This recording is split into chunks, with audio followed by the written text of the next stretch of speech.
ناظرین، جیسا کہ آپ جانتے ہیں، ڈرامہ سیریل ارطغرل غازی کے بعد جیسے اسلامی ڈراموں کا سیلاب آ گیا ہو، جیسے سلجوقی سلطنت، ملک شاہ، الپ ارسلان، سلطان محمد اور باربروسا جیسے مشہور ڈرامے دیکھنے کو مل رہے ہیں۔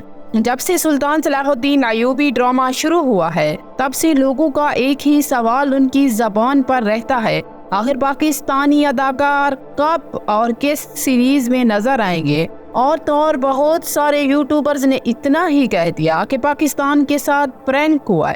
صلاح الدین ایوبی ڈرامے کی پہلی سیریز میں ہمیں پاکستان کے ایک مشہور اداکار نور الحسن دکھائی دیتے ہیں۔ ان کی انٹری بڑی دھماکہ خیز ہوتی ہے، جس سے پاکستانی عوام کو بڑی خوشی ہوتی ہے۔ صلاح الدین ایوبی ڈرامہ میں نور الحسن عبد القادر جیلانی کا کردار ادا کر رہے ہیں۔ نور الحسن نے بڑے ہی اچھے طریقے سے اس کردار کی ایکٹنگ کی، جس کی وجہ سے پاکستانی عوام تو کیا، ترکی کی عوام نے بھی نور الحسن کی اس ایکٹنگ کو بڑا پسند کیا۔ ناظرین، نور الحسن نہ صرف ایک ایکٹر کی وجہ سے مشہور ہیں، بلکہ آج کل پاکستان کے مشہور ڈرامہ عشق مرشد کے حوالے سے بڑے مشہور ہوئے ہیں۔ ان کی ایک الگ سے فین فالوئنگ بھی موجود ہے۔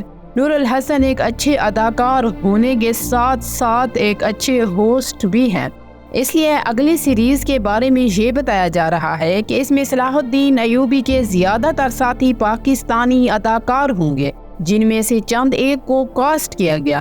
ہمایوں سعید، حمزہ علی عباسی، عائشہ عمر، اشنا شاہ، فرحان علی آغا، عدنان جیلانی، ان سب ایکٹرز کو اگلی سیریز میں کاسٹ کر لیا گیا۔